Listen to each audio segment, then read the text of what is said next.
Eight Cousins by Louisa May Alcott. Chapter 20. Under the Mistletoe. Rose made Phoebe promise that she would bring her stocking into the bower, as she called her pretty room, on Christmas morning, because that first delicious rummage loses half its charm if two little nightcaps at least do not meet over the treasures, and two happy voices ooh and ah together. So when Rose opened her eyes that day, they fell upon faithful Phoebe, rolled up in a shawl, sitting on the rug before a blazing fire, with her untouched stocking laid beside her. "Merry Christmas!" cried the little mistress, smiling gaily. "Merry Christmas!" answered the little maid so heartily that it did one good to hear her. "Bring the stockings right away, Phoebe, and let's see what we've got," said Rose, sitting up among the pillows and looking as eager as a child. As a pair of long knobby hose were laid out upon the coverlet and their contents examined with delight, though each knew every blessed thing that had been put into the other's stocking. Never mind what they were, it is evident that they were quite satisfactory, for as Rose leaned back, she said with a luxurious sigh of satisfaction, "Now, I believe I've got everything in the world that I want." And Phoebe answered, smiling over a lapful of treasures, "This is the most splendid Christmas I ever had since I was born." Then she added with an important air, "Do wish for something else, because I happen to know of 2 more presents outside the door this minute." "Oh me, what richness!" cried Rose, much excited.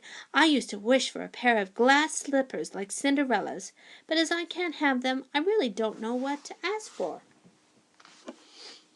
Phoebe clapped her hands as she skipped off the bed and ran to the door, saying merrily, "One of them is for your feet, anyway. I don't know what you'll say to the other, but I think it's elegant."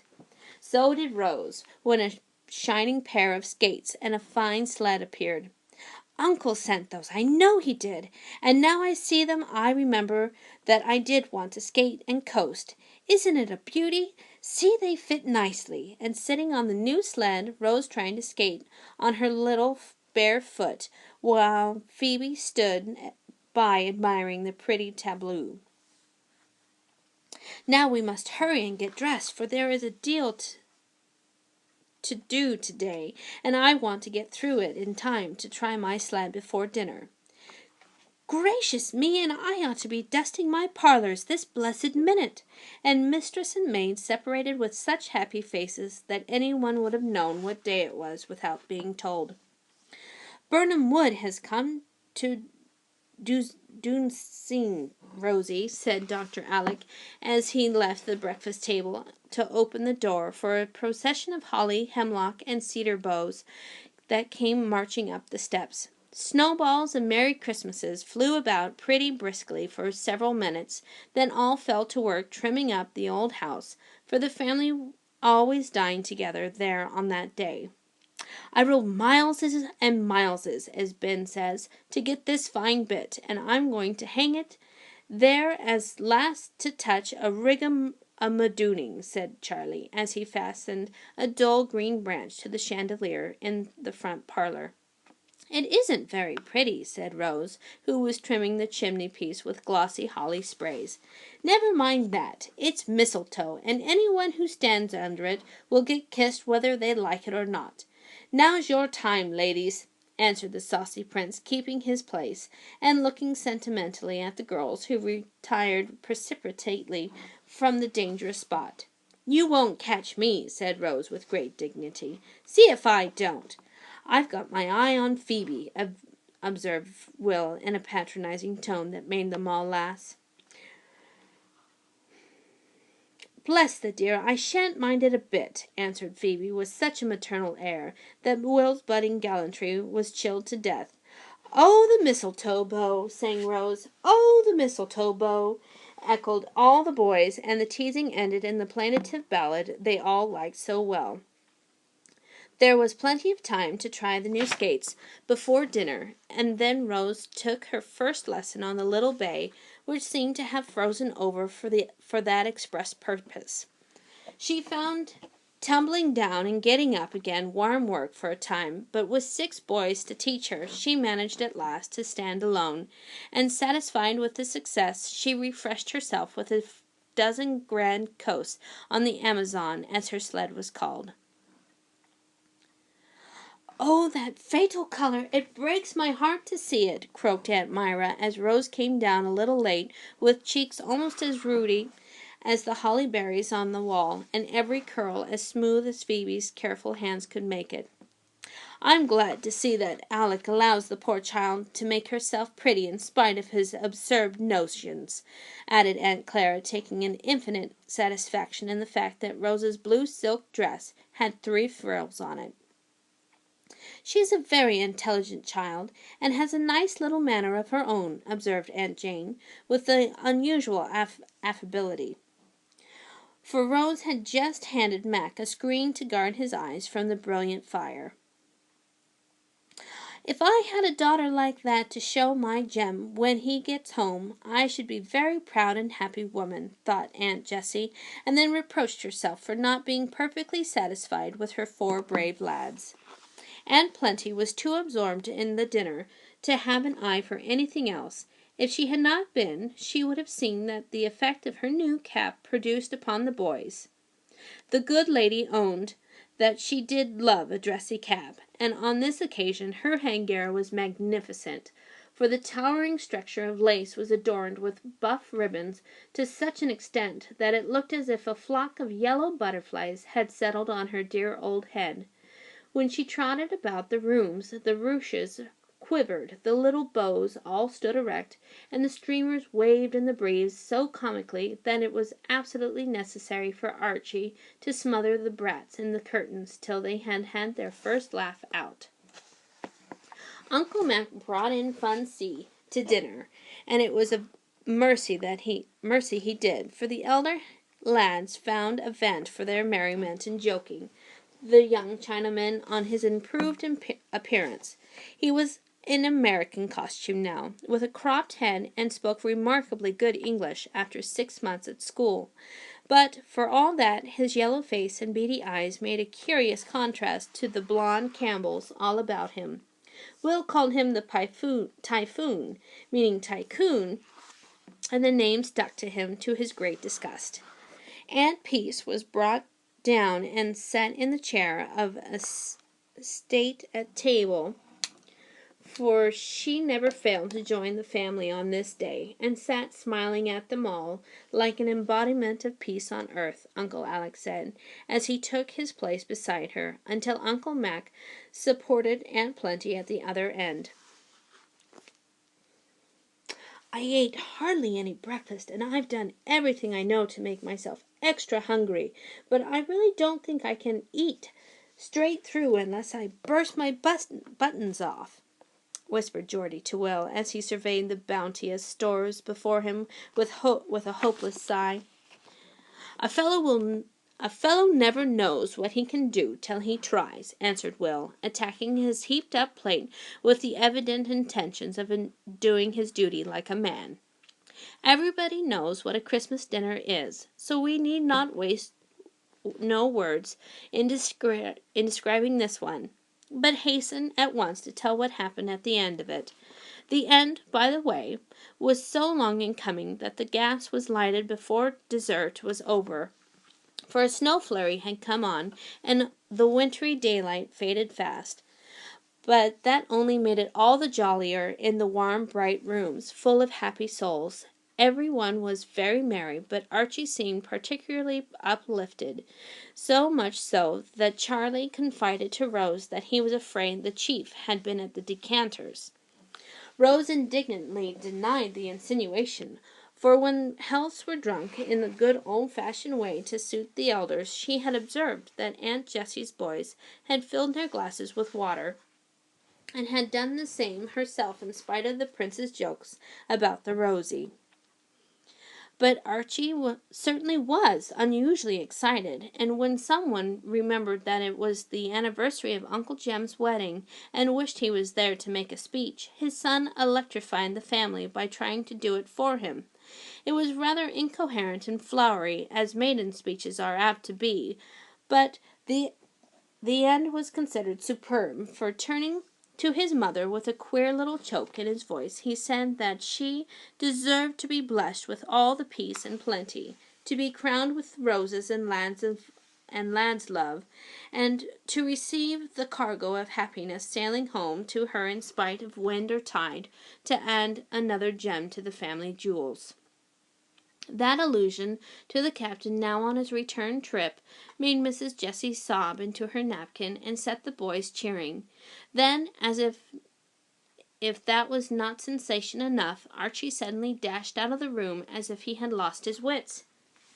"Too bashful to stay and be praised," began Charlie, excusing the peculiarities of his chief, as his duty bound. "Phoebe beckoned to him. I saw her," cried Rose, staring hard at the door. "Is it more presents coming?" asked Jamie, just as his brother reappeared, looking more excited than ever.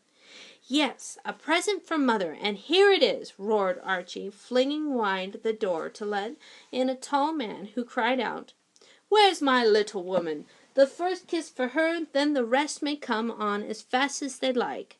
Before the words were out of his mouth, Mrs. Jessie was half hidden under his rough great coat, and 4 boys were prancing about him, clamoring for their turn. Of course, there was a joyful tumult for a time, during which Rose slipped into the window recess and watched what went on, as if it were a chapter in a Christmas story. It was good to see bluff Uncle Jem look proudly at his tall son and fondly hug the little ones. It was better still to see him shake his brother's hands as if he would never leave off, and kiss all the sisters in a way that made even solemn Aunt Myra brighten up for a minute. But it was best of all to see him finally established in his grandfather's chair, with his little woman beside him, his 3 youngest boys in his lap, and Archie hovering over him like a large-sized cherub. That really was, as Charlie said, a landscape to do one's heart good. "All hearty and all here, thank God," said Captain Jem, in the first pause that came, as he looked about him with a grateful face. "All but Rose," answered loyal little Jamie, remembering the absent. "Faith, I forgot the child. Where is George's little girl?" asked the captain, who had not seen her since she was a baby. "You'd better say Alec's great girl," said Uncle Mac, who professed to be madly jealous of his brother. "Here I am, sir," said, and Rose appeared from behind the curtains, looking as if she had rather have stayed there. "St. George Germain, how the mite has grown!" cried Captain Jem, as he tumbled the boys out of his lap, and rose to greet the tall girl like a gentleman as he was. But somehow, when he shook her hand, it looked so small in his big one, and her face reminded him so strongly of his dead brother, that he was not satisfied with so cold a welcome, and with a sudden softening of the keen eyes, he took her up in his arms, whispering with a rough cheek against her smooth one, "God bless you, child. Forgive me if I forgot you for a minute, and be sure that not one of your kinsfolk is happier to see you here than Uncle Jem." That made it all right, and when he set her down, Rose's face was so bright it was evident that some spell had been used to banish the feeling of neglect that had kept her moping behind the curtain so long. Then everyone sat round and heard all about the voyage home, how the captain had set his heart on getting there in time to keep Christmas, how everything had conspired to thwart his plan, and how at the very last minute he had managed to do it, and had sent a telegram to Archie bidding him keep the secret and be ready for his father at any moment, for the ship got into another port and he might be late. Then Archie told how that telegram had burnt in his pocket all dinner time, how he had to take Phoebe into his confidence, and how clever she was to keep the captain back till the speech was over and he could come in with effect. The elders would have sat and talked all the evening, but the young folks were bent on having their usual Christmas frolic, so after an hour of pleasant chat, they began to get restless, and having consulted together in dumb show, they devised a way to a very effectual break up the family council. Steve vanished, and sooner than the boys imagined Dandy could get himself up, the skirl of the bagpipe was heard in the hall, and the bonny piper came to lead Clan Campbell to the revel. "Draw it mild, Steenie, my man. Ye play unco well, but ye make a most infernal din," cried Uncle Jem, with his hands over his ears, for this accomplishment was new to him, and took him all aback, as he expressed it.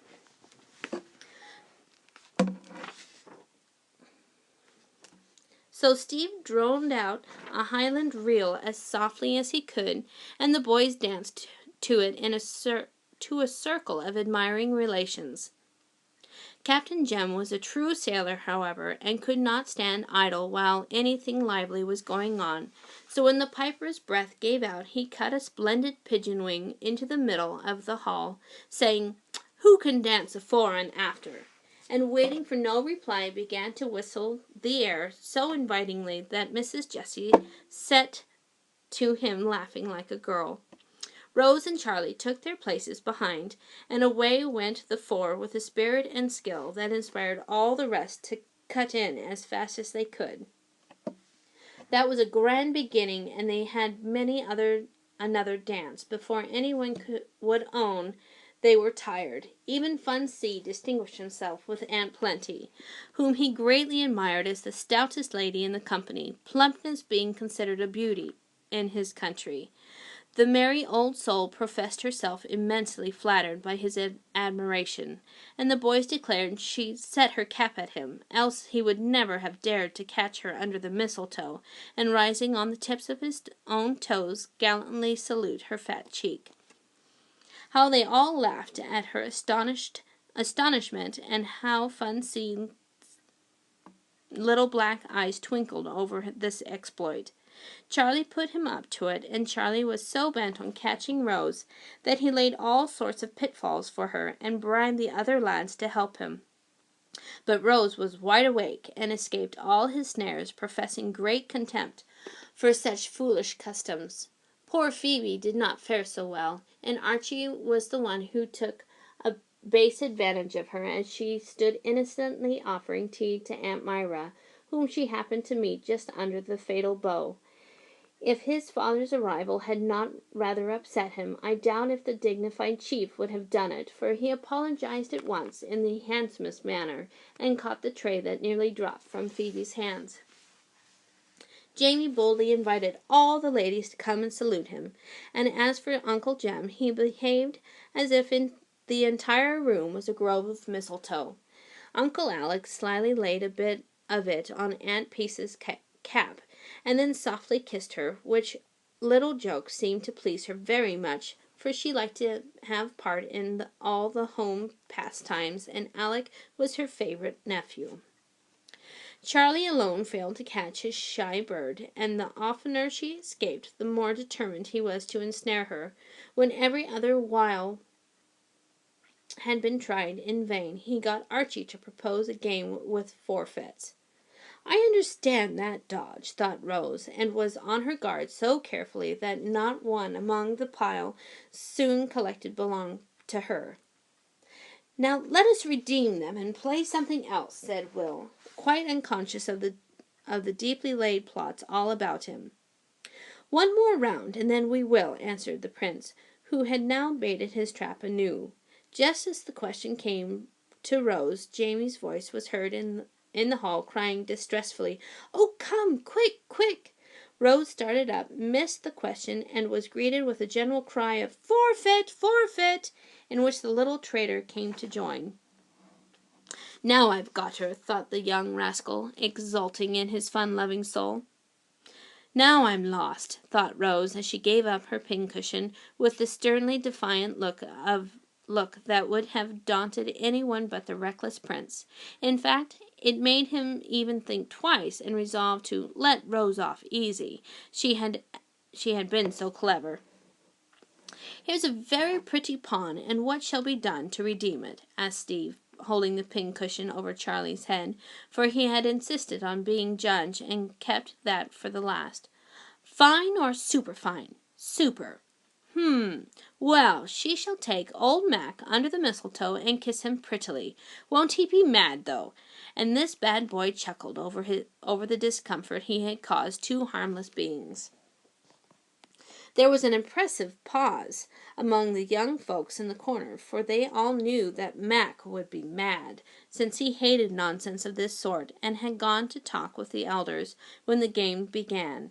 At this moment he was standing before the fire, listening to a discussion between his uncles and his father, looking as wise as a young owl, and blissfully unconscious of the plot against him. Charlie expected Rose would say, "I won't." Therefore he was rather astonished, not to say gratified, when, after a look at the victim, she laughed suddenly, and going up to the group of gentlemen, drew her Uncle Mac under the mistletoe, and surprised him with a hearty kiss. "Thank you, my dear," said the innocent gentleman, looking much pleased at the unexpected honor. "Oh, come, that's not fair," began Charlie, but Rose cut him short by saying, as she made him a fine curtsy, "You said old Mac, and though it is very disrespectful, I did it. That was your last chance, sir, and you've lost it."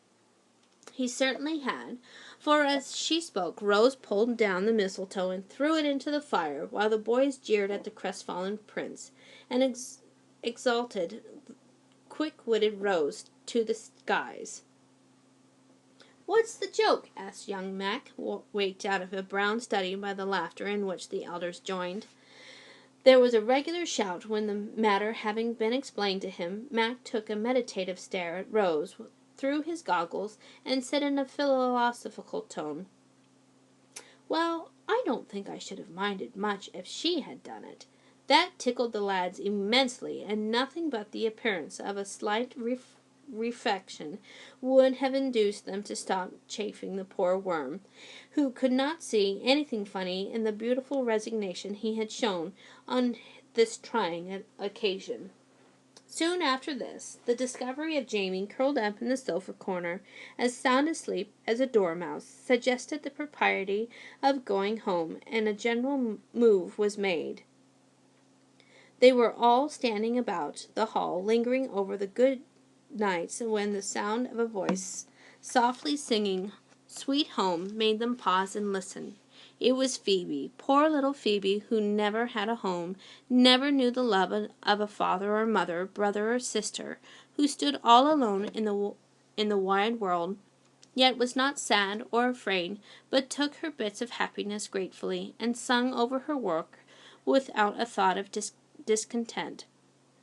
I fancied the happy family standing there together, remembering this, and felt the beauty of it, for when the solitary voice came to the burden of its song, other voices took it up and finished it so sweetly that the old house seemed to echo the word home in the ears of both the orphan girls, who had just spent their first Christmas under its hospitable roof.